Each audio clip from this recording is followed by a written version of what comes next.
I never really knew how low on the totem pole I was in this family, until my mother said it out loud right in the middle of dinner. She wasn't angry, she wasn't emotional. Her voice was as flat as a frozen lake.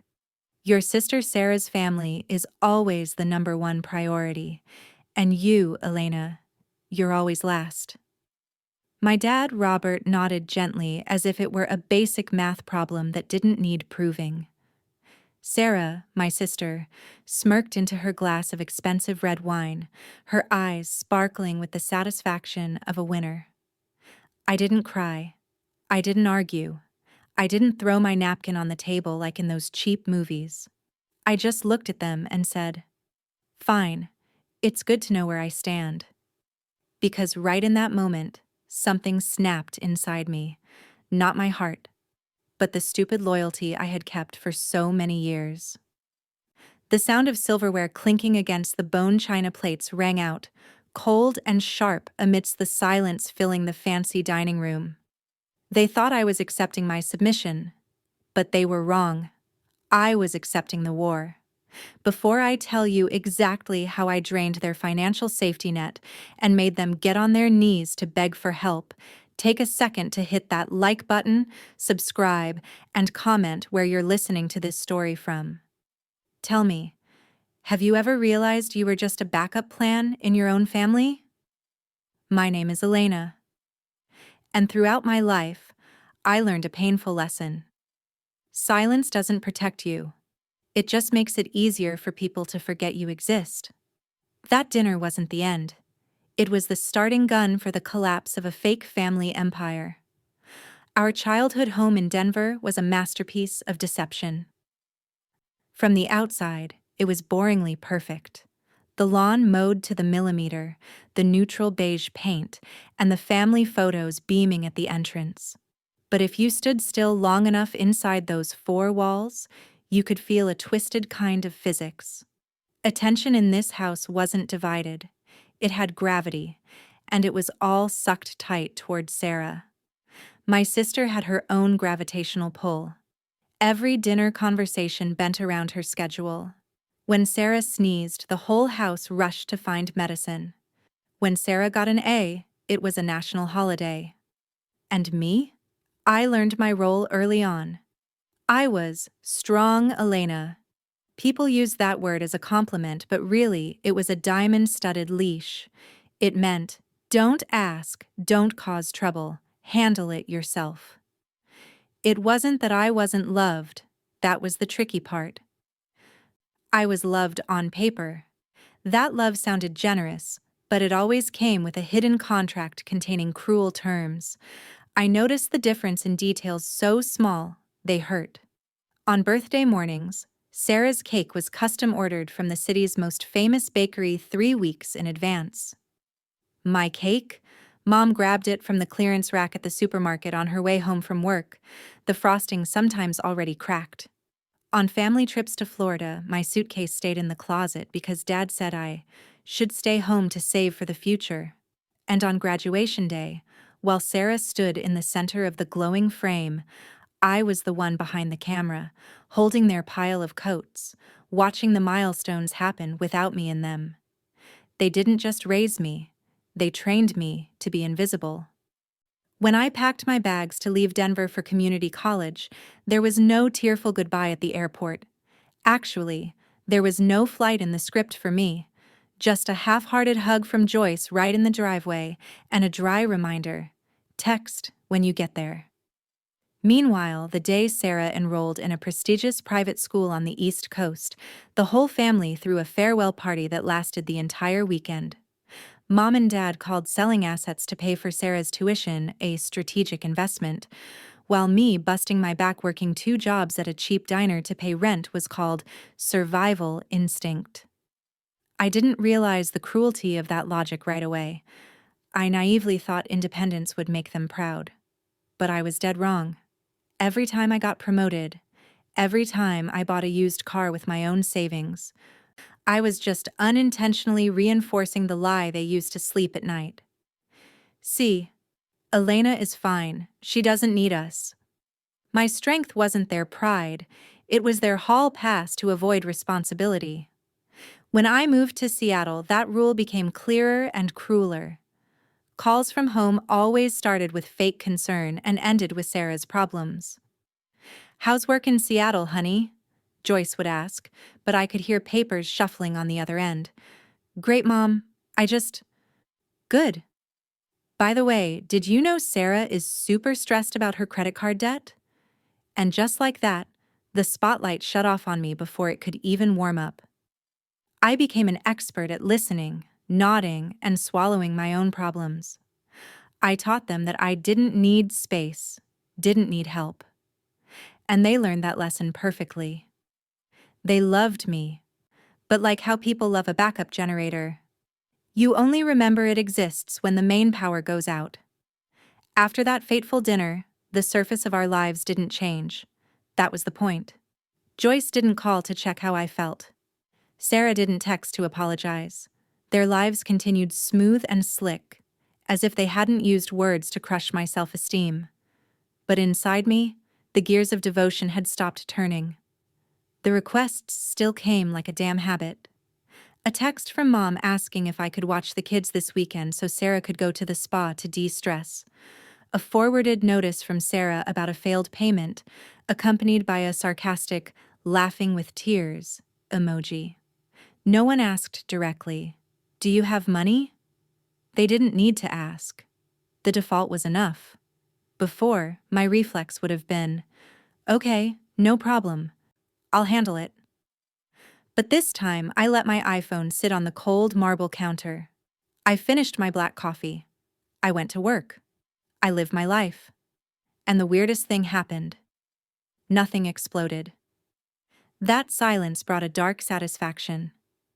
The world didn't collapse just because Elena didn't rush in to clean up the mess immediately. I started making practical changes, quiet but decisive like surgery.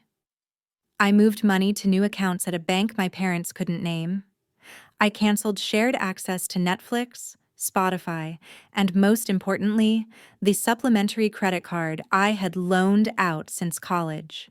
When Sarah texted asking why the card was declined at Starbucks, I replied with just 2 words: expired. No explanation, no apology. Joyce called immediately, her voice tense, not out of worry for me, but because the convenience of the system was glitching. "Are you okay? You seem distant." "I'm just busy," I replied, my voice dry. She paused, then filled the gap with the familiar chorus. "You know Sarah is under a lot of pressure." "I know," I said. "And I also know that's not my responsibility." That was the turning point. I stopped being the lifeline. But I didn't know that their ship was about to hit the biggest iceberg in family history, and they were going to need more than a free coffee. The call came at 2 p.m. on a Tuesday, right as I was finalizing a portfolio merger for a major client. I could smell the disaster before anyone spoke a word. The tremor in Joyce's voice, tense, rushed, was the sound of someone trying to balance on ground that was cracking beneath their feet. "We need to talk," she said, her voice wavering. "Can you come home this weekend?" She didn't explain. She didn't have to. By this point, I had memorized their coded language. When my family uses urgency without details, it means something has gone wrong, and that wrong is definitely expensive. When I landed in Denver, the house felt heavier in my memory. The air was stale with the smell of fear clumsily covered by expensive perfume. The mahogany coffee table in the living room, once used only to display glossy architectural magazines to show off, was now buried under piles of envelopes and messy paperwork. Bills, overdue notices, printouts with bright red final notice stamps that looked terrifying just to glance at. Sarah sat stiffly on the velvet sofa, arms crossed tight, eyes glued to the marble floor like she was looking for an invisible escape hatch. Robert, my dad, avoided my gaze entirely. He stood with his back to the window, pretending to be busy cleaning his reading glasses. They didn't ask how my trip was. No one cares about that in moments like this. Joyce started talking fast, words tripping over each other in panic. A strategic real estate investment decision that failed miserably, mortgage payments missed, a few contracts signed with Sarah's excessive optimism and very little safety margin. She kept using the words temporary and technical glitch, as if repeating them enough would turn the lie into truth. I listened without interrupting, hands folded neatly in my lap, cold as a judge listening to a defendant's final plea before sentencing. Before I tell you how they blatantly asked me to clean up this mess like it was natural, stop for a second. If you hate that feeling when someone only remembers your phone number when they need to borrow money, hit that like button on this video right now. Let me know I'm not the only one dealing with this audacity. After Mom's messy explanations ended, a heavy silence blanketed the room. The ticking of the antique grandfather clock in the corner sounded dry, counting down the time remaining on our fragile family bond. Then came the collective holding of breath moment. All of them turned to look at me. Not a pleading look, but a look of obvious expectation. Well, my dad Robert finally cleared his throat, breaking the atmosphere.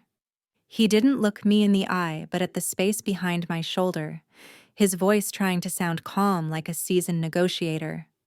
Elena, you're in a very stable position. You don't have the burden of children. Your income is good. You can handle this better than any of us. That was it. The assumption cleverly disguised under a layer of logic. They didn't say rude words like pay our debts. They chose a more sophisticated way. They turned my achievements into the reason I had to serve them. In their eyes, the financial independence I traded sweat and tears for wasn't for me to enjoy. It was an emergency reserve for Sarah. Being single didn't mean I was free. It meant I was available to clean up the wreckage my sister caused. I glanced at Sarah. The moment Dad finished speaking, her face relaxed. The fear flickering in her eyes vanished, replaced by an emotion that made my stomach churn. Relief. She looked at me like the solution had just walked through the door. She was convinced the nightmare was over. They waited for me to nod. They waited for the magic words. Okay, I'll take care of it. But this time, I didn't answer immediately. My silence stretched out, turning their relief into something more suffocating. I was looking at them, but not as an obedient daughter. I was looking at them like an auditor looking at a ledger full of fraud. How much? I asked, my voice cutting through their anticipation like a scalpel. Sarah blinked. My dad hesitated. Finally, Sarah took a deep breath and said the number. A round, heavy number, spoken carefully as if whispering it would make its value smaller. I nodded slightly, expression unchanged. And what is the plan? My dad frowned, forehead wrinkling in confusion. What do you mean? The transfer plan? We can use... No, I interrupted, voice steady. I mean, what is going to change? What is the concrete plan to ensure this never happens again? My question fell into the void, creating an invisible screeching sound. My mother, Joyce, immediately bristled like a cat whose tail had been stepped on. Elena, this isn't the time to interrogate your parents. We are talking about survival. I looked straight into her eyes. Then this isn't the time for me to write a check. The room shook. Sarah sat up straight, back stiff. We are family, she said, voice pitching up a bit, enough to carry emotion but not reaching accusation level yet. This isn't the time to talk about business plans. This is about helping. Helping each other. Helping who? I asked back. Sarah looked at me like the answer was written on her forehead. Us. This family. I slowly rolled my eyes around the room, stopping at each face. And who? Who is helping me? No one spoke. My dad leaned forward, elbows on his knees, trying to use fatherly authority. You are in a different position, Elena. You don't have the same responsibilities as your sister. You have the ability to step in and handle this. That was it. The twisted logic I had heard my whole life. I have the ability to step in, I said slowly, word by word, because I spent my whole life planning my life as if no one would catch me if I fell. My mom's eyes welled up. We didn't know you thought like that. You knew, I replied coldly. You just didn't think it mattered. The discomfort in the room shifted from silent to suffocating. I deliberately reached down into the leather bag at my feet. Every eye was glued to that movement, hoping to see a checkbook or a stack of cash. But what I pulled out was a thick legal file, cold navy blue, looking completely out of place among the messy papers on the table. I slid it across the polished wooden surface. It made a dry, rustling sound. It stopped right in front of Robert. "This is what I am willing to do," I said, voice unwavering. "And this is how." My dad opened the first page, brows furrowing tight as he scanned the lines. My mom leaned over his shoulder. Sarah craned her neck, her face draining of the last bit of blood. "This is a loan agreement," my dad said, voice flat, looking up at me in shock. "Correct," I replied, "with collateral and market interest rates." Sarah shook her head, voice starting to tremble. "Why are there conditions? We're family. Why are you doing this?" "Because this isn't emergency relief money," I said. Every word sharp as a razor. This is managed financial restructuring. The terms inside weren't cruel. They were just painfully realistic for people used to living off others. Assets had to be liquidated before any cash was transferred, starting with Sarah's brand new luxury SUV. Monthly spending had to be audited. No new financial commitments. And most importantly, family therapy was mandatory, not a suggestion. My dad pushed the file away like it contained poison. "This is too cold, Elena. This is how a bank treats a debtor, not how a child treats their parents." I nodded, my gaze piercing into him. "Then treat me like a bank, because when you need emotional support, I'm family. But when you need money, I'm just infrastructure. I'm just formalizing the role you all assigned to me." Sarah's eyes were wet with tears. "You're punishing everyone." "No." I shook my head slightly. "I'm stopping punishing myself. Be honest with me. What would you do in this situation? Would you write the check to save your family, or would you present a contract like I did? Comment Team Heart or Team Head down below. But for now, watch how they react when I back them into a corner." Sarah looked at our parents, then turned back to me with bloodshot eyes, her face that was once perfectly made up now distorted with fear. "If you don't help the way we need, we'll lose everything." I held that gaze, not blinking, my heart rate terrifyingly steady. "And if I help without boundaries, I will lose everything I have built." That sentence hung between us, heavy and undeniable. My mom, Joyce, reached out as if to grab my hand, but stopped midair, as if suddenly realizing she didn't have that right anymore. "We never intended to make you feel like you were last." I gently pulled my hand back, creating a clear physical distance. "But you did. And you said it out loud." No one argued with that truth. My dad stared at the file, jaw clenched, calculating the losses in his head. "So this is the ultimatum? Sign or sink?" "No," I corrected him, voice calm. "This is the choice. Grow or repeat." Time felt stretched. The minutes passed in psychological torture. Sarah wiped her tears, smudging expensive mascara down her cheek, her husband pacing back and forth in the background like a caged animal. My parents whispered to each other in low, panicked tones. For the first time in my life, I didn't feel uncomfortable with the silence. I didn't jump in to offer a solution or soften the sharp edges. I just waited. My patience right now was a weapon. Finally, Robert looked up, his eyes looking visibly older. "We need time to think." I nodded, stood up, and adjusted my coat. You have 24 hours. Sarah's head snapped up.